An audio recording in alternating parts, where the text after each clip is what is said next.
학생 여러분, 어, 근대 서양 윤리를 지금 우리가 하고 있습니다. 베이컨, 데카르트, 스피노자까지 우리가 다뤘고요. 오늘은 이 중에 홉스라는 사회 계약론의 아버지라고 불리우는 이분에 대해서 한번 하도록 하겠습니다. 인상이 조금 이렇게 좀 험악하지 않습니까? 어떻게 보면 이분의 생애를 보면은 참 그 당시 사회적 배경과 이 사람의 어떤 어린 시절의 삶이 이 얼굴에 좀 투영되어 있지 않나, 분노와 화가 이렇게 있습니다. 자세히 보도록 하겠고요. 자, 지금 다시 한번 정리하도록 할게요. 근대는 서양 윤리의 큰 흐름과 마찬가지로 이성주의의 흐름이 하나가 있고 경험주의의 하나의 흐름이 있다. 이성주의는 소크라테스, 플라톤, 아리스토텔레스, 스토아파에서 이어지고 데카르트, 나는 생각한다, 고로 존재한다, 끝. 스피노자, 내일 지구에 종말이 온다 하더라도 난 한 그루의 사과나무를 심겠다. 스피노자, 팔짱 끼고 암스테르담 다락방에서 세상을 보면서 이 결정된 이 우주, 그렇죠? 신의 필연적 인과법칙으로 결정된 세상을 바라보면서 이 운명에 나는 순응할 거야, 이렇게 생각했던 다락방의 철학자 스피노자까지 우리는 다 배웠습니다. 이성주의자들은. 자, 경험주의는 관찰과 실험을 강조했던 우리 베이컨부터 시작하는데요. 소피스트, 에피쿠로스의 흐름을 이어갔고요. 베이컨, 홉스, 휴입니다. 베이컨 하나만 기억하면 된다고 했었죠. 아는 것이 힘이다. 여기서 아는 것은 뭐냐? 자연 과학에 대한 지식, 그리고 과학적 유토피아를 꿈꿨던 바로 베이컨이 되겠습니다. 자, 오늘 경험주의 두 번째 토마스 홉스. 아까 사진으로 작게 나왔는데 크게 나오셨네요. 홉스를 보면 홉스는 영국 사람이었습니다. 어렸을 때 그 영국의 해안가에서 자랐는데요. 엄마가 8개월 이렇게 임신을 한 상태로 창가에 앉아가지고 이렇게 있었는데 갑자기 누군가 지나가다가 그런 얘기를 해요. 스페인 함대가 쳐들어왔다, 이렇게 외칩니다. 그 당시 영국에서 제일 두려웠던 게 누구냐면은 남쪽 바다에서 접근하는 스페인 함대였거든요. 무적 함대. 그러니까 우리로 치면은 경상남도 남해안에 사는데 갑자기 어떤 동네 사람들이 얘기를 하면서 왜구들이 침입했다, 일본 왜구들이 쳐들어왔다 하면 사람들이 막 혼미백산으로 놀리지 않았습니까? 그것과 같이 비슷한 거죠. 말이 나온 김에 우리가 흔히 가끔 우리 놀릴 때 그러죠. 애비, 뒤에서 애비 막 이러지 않습니까? 애비라는 말이 원래는 이비야라는 뜻입니다. 이비야, 이 귀, 비 코, 이비 눈고 할 때 이, 비, 그죠? 이비야, 야는 오랑캐 야자라는 뜻이죠. 이비야라는 말이 임진왜란 때 생겼습니다. 왜 그러냐면은 왜구들이 우리나라에 쳐들어와가지고 조선에 쳐들어와서 이제 고향으로 돌아갈 때 내가 그 전쟁에서 세운 공적을 과시하고 싶잖아요. 근데 그때는 뭐 카메라가 있겠습니까? 무슨 뭐 인증샷이 있겠습니까? 그러니까 자기가 조금 항아리에다가 그 증거를 가져가는 거예요. 네, 이 전쟁에서 이렇게 큰 무공을 내가 세웠습니다 하고 가져가는데 그 항아리에 뭘 담았냐? 조선시대 때 전쟁에서 이긴 다음에 그 조선의 병사들의 코와 귀를 잘라서 항아리에다 넣어서 젓갈 담듯이 거기다 넣어서 젓갈 소금으로 해가지고 담아서 이렇게 집으로 가져갔습니다. 그리고 내가 이렇게 조선의 많은 사람들을 죽였습니다. 공을 세웠어요. 어떻게 보면 참 잔인한 모습이죠. 근데 처음에는 어떻게 보면 죽은 사람들, 병사들의 코와 귀를 잘랐는데 이 죽은 병사들의 코와 귀가 이제 많이 없고 공적도 없고 그러니까 이 사람들이 살아있는 사람의 코와 귀를 자르기 시작합니다. 특히 어린아이와 그 부녀자들의 코와 귀를 자르는데요. 그래서 만약에 외구가 그 동네에 떴다, 그러면 사람들이 외치기 시작하는 거예요. 이비야다 외치는 거예요. 이비야 떴다, 이비야가 우리 동네로 들어오고 있어요 그러는 거야. 이비야, 귀와 코를 잘라가는 오랑캐들이 오고 있습니다, 이비야 그러는 거야. 그래서 그때 당시 제일 무서웠던 얘기 뭘까요? 이비야, 이비야, 그죠? 이비야, 제일 무서운 말이었습니다. 그래서 그때부터 이제 생긴 말이 이비야가 줄어들면서 에비, 에비, 에비 이런 말이 생겼는데, 아무튼 홉스가 살던 시대 때 스페인 함대가 그런 어떤 공포의 대상이었습니다. 그래서 그 엄마가 뭐 거기 앉아가지고 이제 뭐 뜨개질을 하든 뭘 하다가 스페인한테 쳐들어왔다니까 애가 뭐냐 하고 금방 애를 낳게 됩니다. 산 딸이 10개월 있어야 되는데 8개월 먼저 공포에 질린 엄마가 낳게 되죠. 그죠? 홉스는 태어날 때부터 공포에 질린 엄마로부터 태어났고요. 그리고 아버지가 목사님이었는데 아버지가 상당히 좀 방탕한 사람이었었나 봐요. 그래서 아버지로부터 상당히 학대도 많이 받고 시대적 분위기가 상당히 혼란기였던, 그죠? 절대 왕정에서 이제 뭐 근대가 태동하는 아주 복잡한 그 사회적 환경을 지냈던 사람이 바로 홉스입니다. 그래서 상당히 세상을 바라보는 눈이 상당히 조금 어둡다고 해야 되나요? 그리고 인간을 선하게 봤을까요? 악하게 봤을까요? 홉스는 기본적으로 인간은 이기적인 인간이라고 홉스는 생각을 했습니다. 자, 홉스에 대해서 조금 사회계약서를 본 다음에 관심 있는 친구들은 리바이어던이라는 책이 있어요. 번역이 상당히 잘 되는 책들이 많고요. 리바이어던에 대해서 한번 알고 싶은 사람은 그 책을 꼭 읽어봤으면 좋겠습니다. 자, 이제 본격적으로 들어가 볼까요? 인간이 만물의 척도다. 소피스트, 쾌락이 최고요. 에피크로스 역시 경험주의자들. 자, 베이컨 관찰과 실험을 통해서 과학적 지상주의를 꿈꿨던 베이컨 아는 것입니다. 홉스 만인에 대한 만인의 투쟁 상태. 우리는 오늘부터 홉스가 나면 만만투라고 기억을 하는 것도 좋은 방법이겠어요. 이 의미에 대해서는 좀 이따 보도록 하겠습니다. 그리고 마지막 다음 시간에 배울 우리의 마지막 경험주의자 휴. 초코파이 휴. 초코파이 왜 초코파이인지는 다음 시간에 보도록 하고요. 오늘 홉스를 한번 다뤄보도록 하겠습니다. 자, 홉스가 사회계약서라고 했잖아요. 먼저 우리가 그 당시에 어떤 그 정치 사회적 배경과 이념에 대해서 좀 먼저 이해를 하면은 홉스의 사회계약서를 아주 쉽게 이해할 수 있습니다. 자, 태양 신하들 루이 14세는 뭐라고 했습니까? 짐이 곧 국가다. 짐의 권력은 하늘로부터 받았다. 누구도 내 권력에 대해서는, 왕의 권력에 대해서는 누구도 함부로 개입할 수 없어. 왕의 절대권입니다. 근데 누가 줬다? 신. 중세로부터 이어졌던 그 신중심 사회. 그 전통이 계속 이어져 온 거죠. 신이 나에게 권력을 줬으니까 누구도 나를 건드리지 못해. 자, 왕권 신설입니다. 이게 바로 왕의 권력은 신이 부여한 것이다.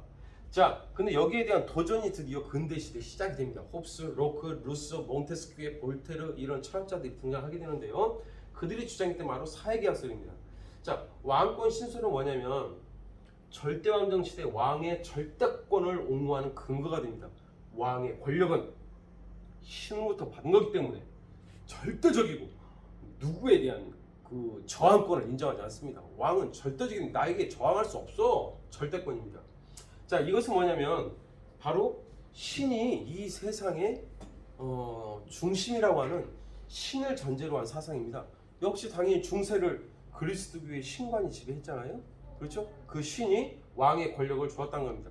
근데 중세가 끝나고 근세가 들어서면서부터 신이 아닌 드디어 신앙이 아닌 인간의 이성에 의해서 사회를 해석하고 세계를 해석하는 인간의 시대가 열리게 됩니다. 자, 그렇다면 이 인간의 눈, 인간의 시선, 인간의 사고로 세상과 정치와 사회를 드디어 바라다보고 또 중세의 신관이 깨져버리면서 신이 아닌 이 세상의 중심은 인간이라는 가치관이 퍼지게 됩니다. 자, 그리고 왕권 신설을 논리적으로 깨부수기 위한 인간의 이성을 통해서 세상을 해석하게 됩니다. 그리고 철학자들은 생각을 하게 되는 거죠. 만약에 국가도 정부도 없는 자연 상태에서는 인간들은 어떻게 살았을까? 어떤 삶을 살았을까? 국가가 처음부터 있지 않았을 거야. 국가가 없었을 때 인간들은 어떻게 살았을까? 그리고 어떻게 그 국가가 없는 상태를 벗어나서 이렇게 국가의 시민으로서 우리가 이렇게 살아가고 있을까?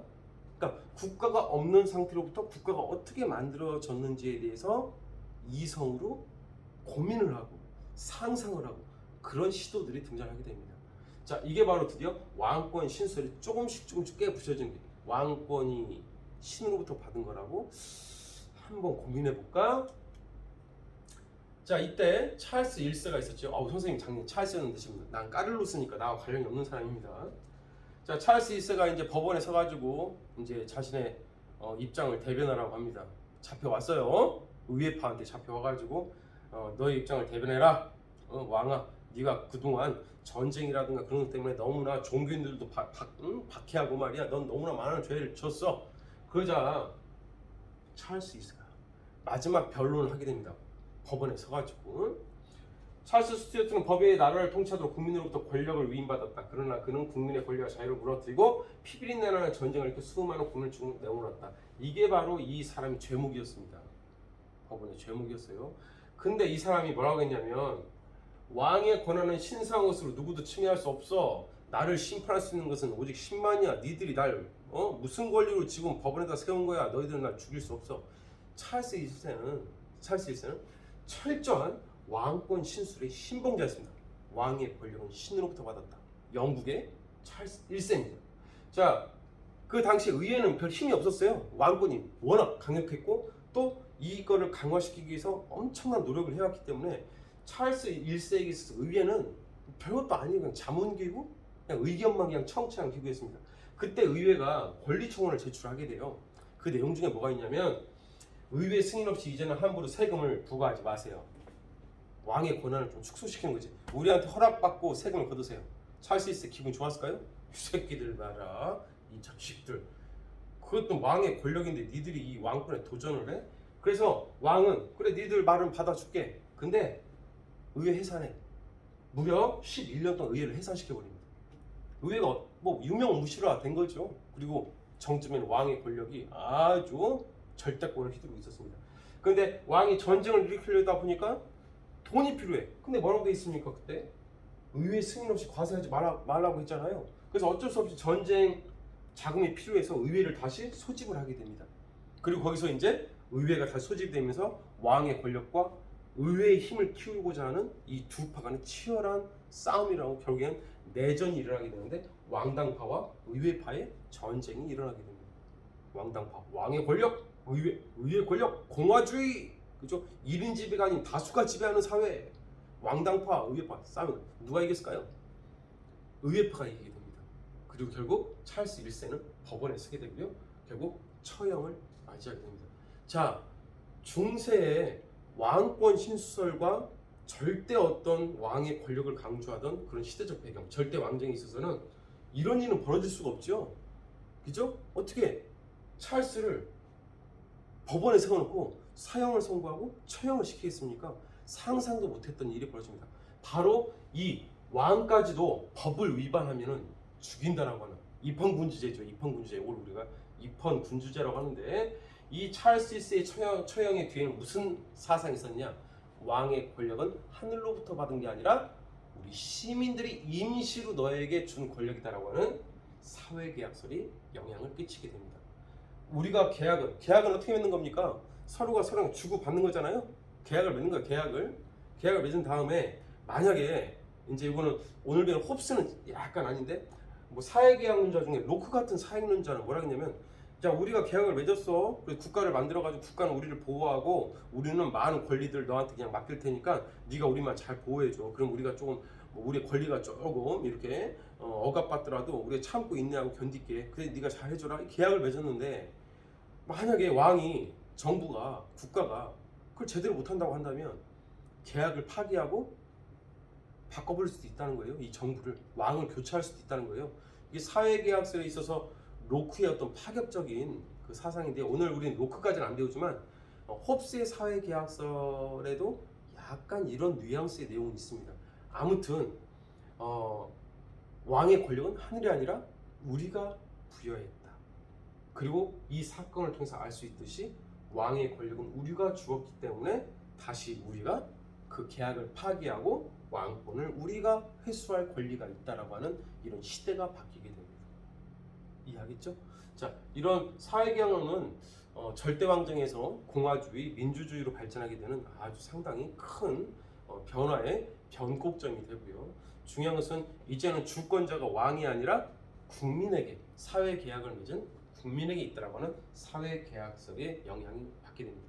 근데 오늘 배우는 홉스는 우리가 이제 사회계약설의 선생님 일반적인 내용을 얘기했는데요. 우리는 홉스에게만 오늘 초점을 두었으면 좋겠습니다. 홉스는 기본적으로 절대 왕권을 인정하는 사람이에요. 선생님! 지금까지 한 얘기는 뭐예요? 자, 홉스의 사상은 사회계약설의 아주 초기의 사상이었다. 그래서 홉스의 초기 사회계약설 사상이 어떻게 보면은 우리가 로크라든가 루소라든가 그 이후에 나온 사회계약설의 완성된 형태는 아니고요. 사회계약설의 아주 초기 형태였다. 이렇게만 이해를 하고요. 하나하나 홉스의 사회계약설이 어떻게 구성되어 있는지 오늘 보도록 하겠습니다. 토마스 홉스입니다. 국가는 어떻게 성립되었을까? 왕의 권력은 신으로부터 부여했을까? 아니면 시민으로부터 받았는가? 고민하게 됩니다. 자, 홉스는 기본적인 사상의 출발점, 인간은 누구나 다 자신의 생명을 보존하고자 하는 이기적 욕구를 지니고 있다고 합니다. 자기 보존권이죠. 누구나 다 내 생명을 보존하고자 하는 이기적 인간이 갖고 있다. 자, 그리고 자신의 생명권을 보장받기 위해서 계약을 맺었다고 합니다. 무슨 계약일까? 사회계약.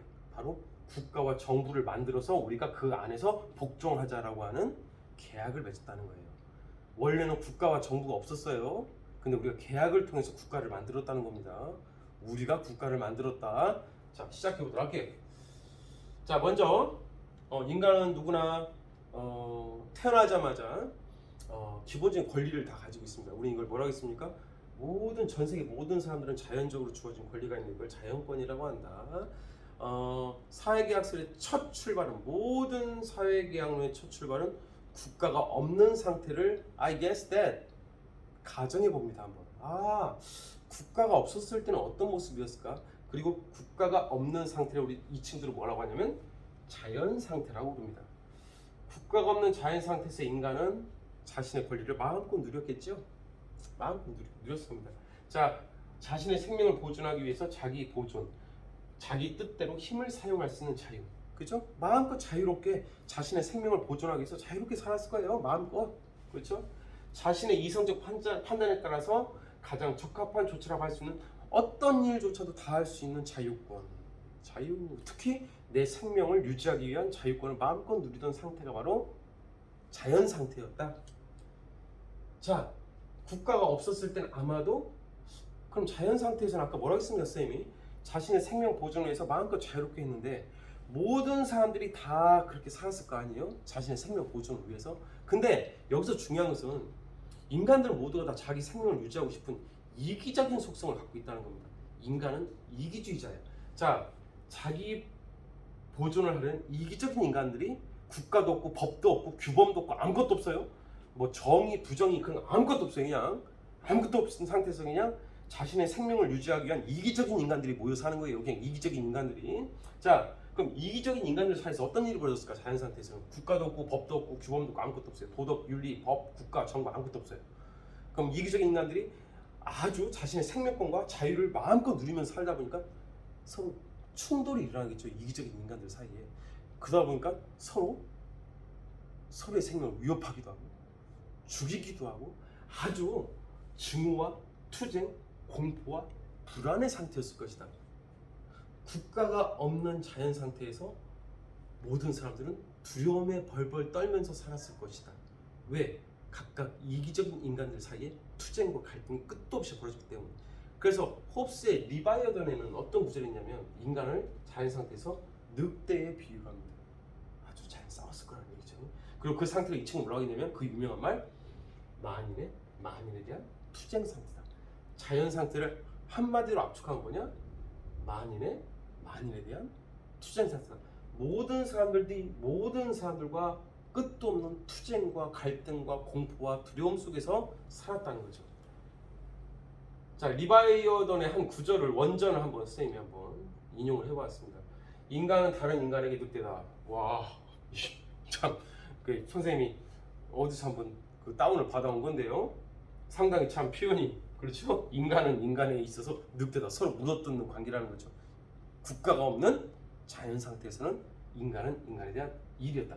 인간은 본질적으로 이기적이다. 자기 생명을 보호하기 위해서는 어떤 일도 할 수 있는 준비가 되어 있다. 때로는 그래서 공격적이고 파괴적인 행동을 서슴지 않고 반사회적인 성격을 가진 존재가 바로 인간이다. 인간이 이기적인 존재군요. 이러한 전쟁 상태에서 벌어지는 모든 일은 만인에 대한 투쟁 상태, 즉 자기 자신의 힘과 노력 위에는 어떤 안전 대책도 없기 때문에 내 생명을 보존하기 위해서 어떤 짓도 다 할 수 있는 상태, 이런 상태가 만인에 대한 자연 상태. 이렇게 이해하면 되겠습니다. 이러한 상태에서 선거가 불확실하기 때문에 열심히 일할 이유가 없고요. 끝도 없는 공포와 생사의 갈림길에서 인간의 삶은 고독하고 가난하고 험악하고 잔인하고 그리고 짧다. 이 빨간색 구절, 선생님이 리바이어던이라는 책을 보면서 이 구절을 보면서 박수를 쳤습니다. 좋아서가 아니라 야, 홉스가 생각하는 자연 상태를 이렇게 표현했구나. 그 친구는 자연 상태를 끊임없는 공포와 생사의 갈림길에서 인간의 삶은 고독하고 가난하고 험악하고 잔인하고 그리고 짧다. 야, 국가가 없는 자연 상태. 홉스가 생각하는 자연 상태 의미가 다 이해가 됐죠? 자, 그럼 어떡할까? 이렇게 살다가는 국가가 없고 법도 없고 살다가는 다 죽을 것 같아. 언제 내가 죽을지도 몰라. 사람들 모두가 다 생명권에 대한 위협을 받고 불안해. 야, 안 되겠다. 야, 다 모여봐. 우리 뭘 맺자. 계약을 맺읍시다. 계약을. 이제부터 우리 국가도 만들고요, 정부도 만들고, 그 국가 정부에서 법도 만들려고 하고요, 규범도 만들고. 그래서 그게 그 국가와 정부가 우리의 생명권을 보장하게끔 잘 지켜달라고 우리가 한번 국가라는 걸 한번 만들어 봅시다. 어때요? 그러면서 사람들이 뭐랄까? 자기 보존, 생명이죠, 생명권. 생명권을 보존하기 위한 상호 계약을 맺고 국가라는 걸 만들게 됩니다. 국가는 그러니까 결국에는 우리가 필요로 해서 만든 거죠. 이렇게 살다가 다 죽을 것 같으니까. 인간은 인간에게 모두가 다 늑대입니다. 그래서 국가라는 걸 만들게 됩니다. 개인의 생명 권리 보장을 위해 이성적 판단과 자발적 공부. 서로가 누가 시켜서 하는 것도 아니에요. 야, 이렇게 살다가 다 죽을 것 같으니까 야, 어떻게 생각하냐? 야, 동의하지? 야, 같이 이렇게 해서 야, 국가 만들자. 동의합니까? 자발적 동의를 통해서 국가라는 걸 만들게 됩니다. 자, 사회계약을 맺고 국가를 만들고 정부를 만들고 법을 만들고 규범을 만듭니다. 이 모든 사회계약의 근거는 바로 자신의 이익을 극대화하기 위한 계약입니다. 그렇죠? 모두가 다 이기적인 욕망을 갖고 있다겠죠? 자, 이기적인 욕망에서 자신의 생명권과 자유권을 유지하기 위한 계약을 맺게 되는 거죠. 자, 계약이라는 건 뭡니까? 계약이라는 것은 서로 주고받는 거죠. 그럼 우리가 국가를 만들었으니까 국가는 우리를 보존해줘라. 그 대신 우리가 국가한테 나의 많은 권한을 국가한테 넘길게. 그럼 국가가 우리 삶에 개입을 할 수밖에 없겠죠. 우리의 권한들을 많이 넘기니까 이제는 다른 사람들의 생명 함부로 죽이는 거 그 자유권 인정 안 한다. 이런 권리들을 다 포기를 하고요. 이 권리의 많은 부분을 국가에다가 다 줍니다. 그 대신 국가야 네가 우리를 다스릴 때는 우리의 생명을 좀 잘 보존해라. 이렇게 계약을 맺는 거예요. 국가는 자, 개인 합의체 국가죠. 국가의 나의 많은 권리, 많은 자연권을 그 사람한테 다, 그 사람이 아니죠, 그 국가에다가 맡기고 대신 국가는 평화, 생명, 안전을 보장해 주는 겁니다. 이해하겠죠? 그러니까 자연 상태에서는 완전히 100% 퍼펙트한 자유를 누리면서 살았잖아요. 이제는 어떻게 합니까? 자유 중에 일부분을 좀 제한을 받더라도 그 권리를 국가에다 주는 겁니다. 그 국가가 이제 사사건건 하지 말라겠지. 하지마, 그러지마, 금지, 개입 이런 걸 하게 되겠죠. 그래서 우리의 많은 권리들을 국가한테 주고 국가는 그 대신 우리의 생명과 재산을 잘 보호하는 그런 계약을 맺었다는 거죠. 여기서 바로 국가가 만들어진 겁니다. 단 오늘의 별표 5천만 개짜리가 하나가 나오는데요. 단 우리가 가지고 있는 많은 권리들 중에, 인간이 갖고 있는 많은 권리들 중에 단 국가한테 주지 않은 권리가 딱 하나가 있어요. 바로 뭘까? 그래서 바로 자기 보존권만은 절대 국가한테 주지 않습니다. 자기 보존권. 쉬운 말로 자기 보존권은 생명권입니다. 생명권. 그래서 우리가 계약을 맺은 이유를 한번 따져봐요. 계약을 맺은 이유는 내 생명을 유지하기 위한 이기적인 동기로 계약을 맺었잖아요. 근데 국가가 거꾸로 내 생명권을 보호하라고 만들어놨더니 거꾸로 내 생명권, 자기 보존권을 침해하는 거예요. 그렇다면 이 계약을 맺은 이유가 없죠. 그렇죠?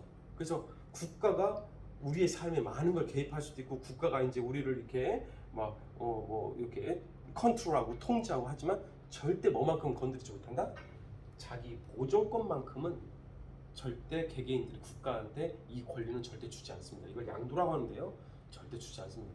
내 생명권을 국가가 함부로 다룰 수 없어. 국가가 나의 어떤 많은 부분들, 자유권도 무슨 부분도 다 침해할 수 있지만 내 생명권만큼은 절대 침해할 수 없다. 국가라도 인민의 자기 보존권만은 침해할 수 없다. 폭력적 공격으로 생명을 빼앗으려는 자들에게 저항할 권리를 누구라도 포기할 수 없다. 그러한 권리의 포기가 어떤 경우에도 그에게 이익이 된다고 생각할 수 없기 때문이다. 그래서 계약을 아무리 맺더라도 많은 권리를 국가한테 다 맡겼더라도 절대 내가 국가한테 안 주는 거 딱 하나 있다?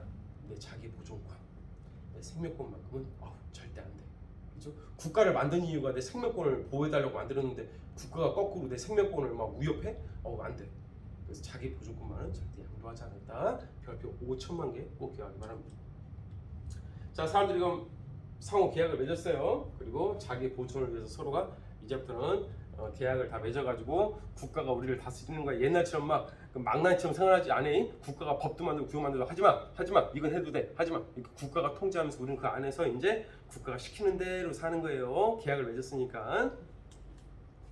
자, 근데 중요한 거는요, 근데 계약을 했으면 반드시 지켜야 되는데, 야, 서로 이제는 뭐 남의 물건 훔치지 않아야 되고 뭐 해야 되고 국가가 이제 법을 만들어서 우리를 다 하는데, 그럼 사람들이 계약을 잘 지켜야 되잖아요.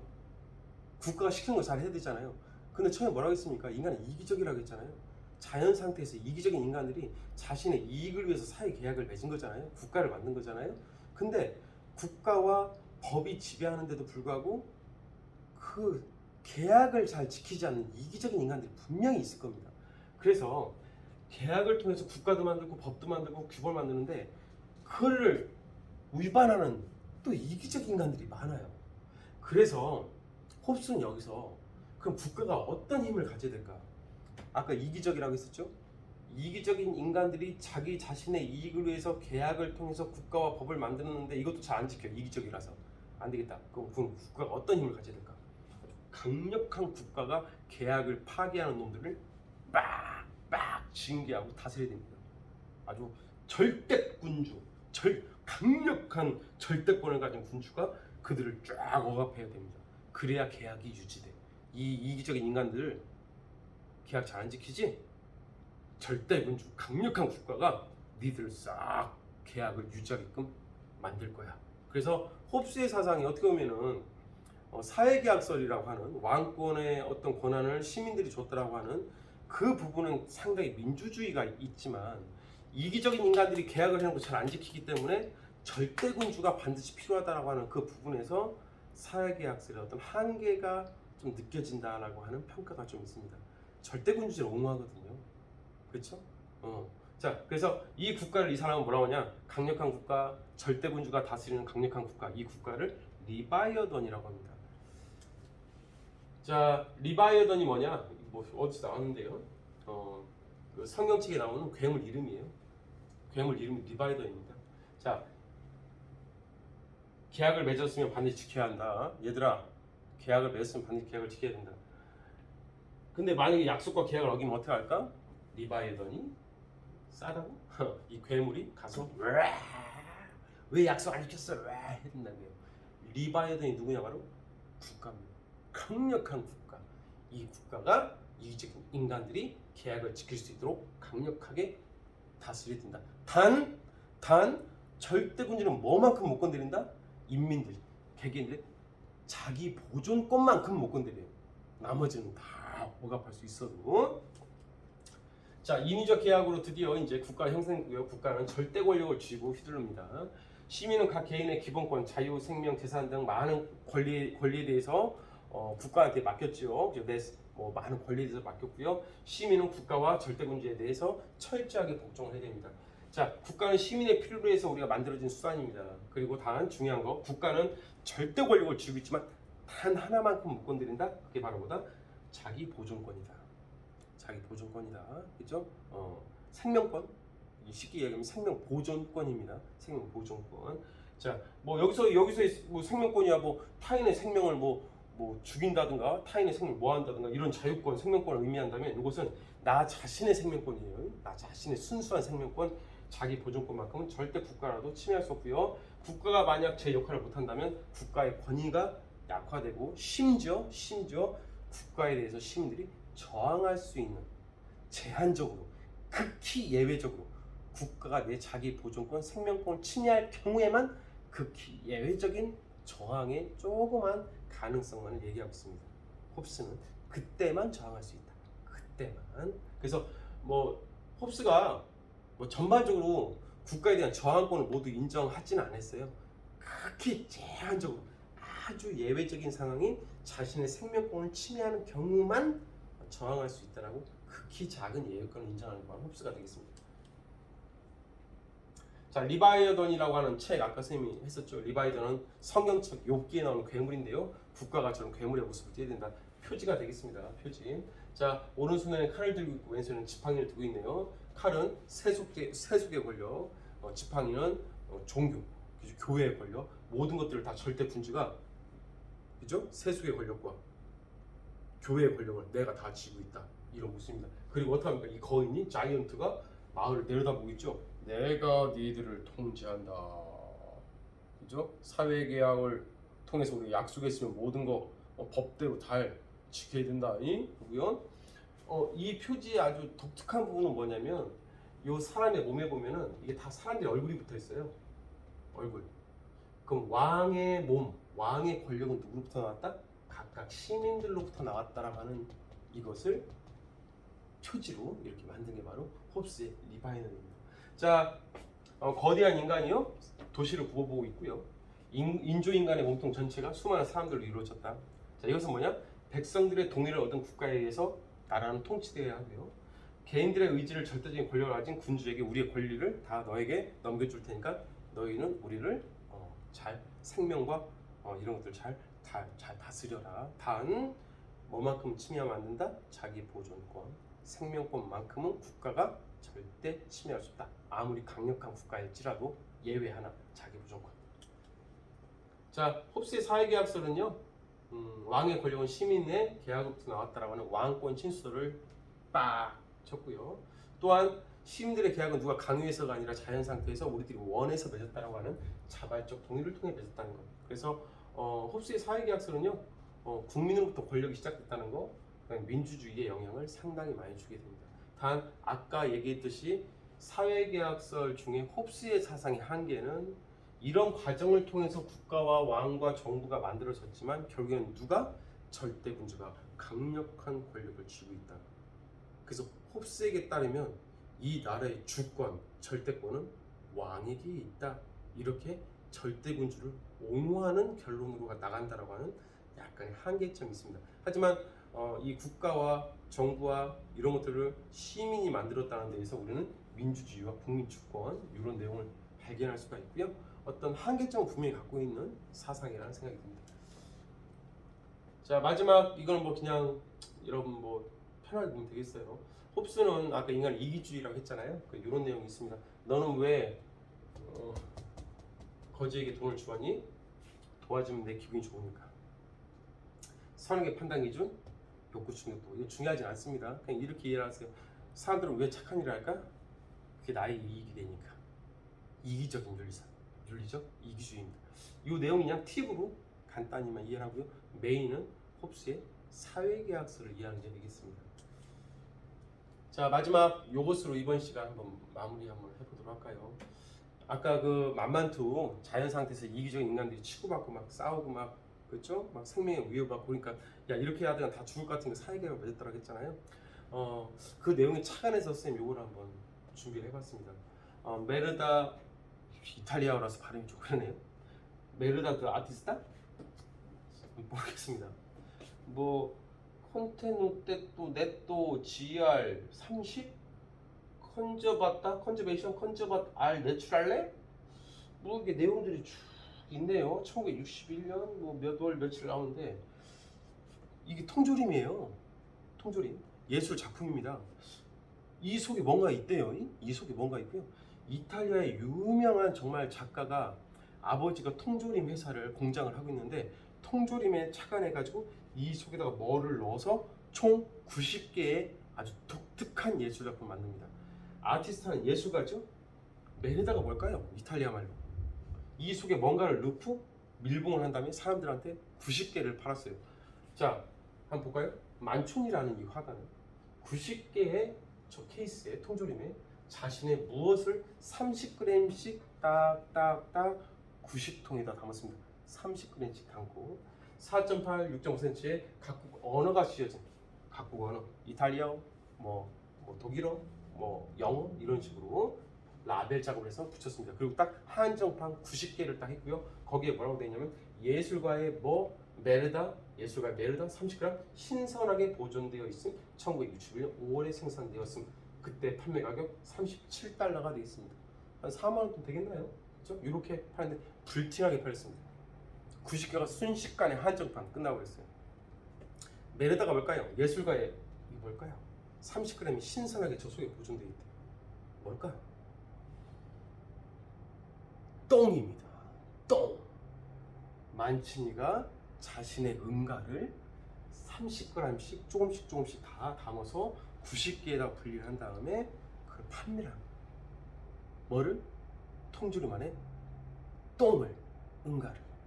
왜 그는 이 요상한 작품을 만들었을까요? 왜요? 2016년 69번째 메르다 69번째 메르다가 4억 원에 판매됐다고 합니다. 69번째 응가 69번째 똥이 담긴 통조림이 했다는 거죠. 그러면 왜 만춘이는 이런 작품을 왜 했을까요? 1960년대, 50년대 이후 60년대 이탈리아의 어떤 유럽의 사회적 분위기가 사회적 지위라든가 돈이라든가 이런 것들로 사람들을 서열화시켜놓고 치열한 경쟁과 열등감과 위화감이 상당히 있었던 시대였대요.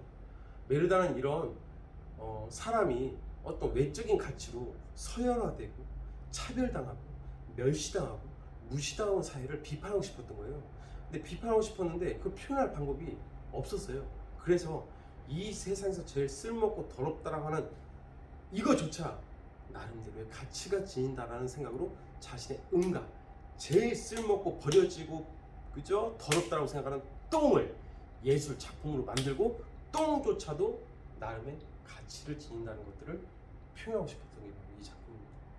참 얘기를 들어보니까 또 그렇다지 않습니까? 이 세상 모든 것은 돈이라든가 지위라든가 명예라든가 그런 거 아무 상관없이 모든 사람들은 다 가치를 지닌다.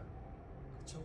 심지어 똥도 하나의 예술 작품이 될 수 있듯이 모든 사람들은 다 가치가 있다.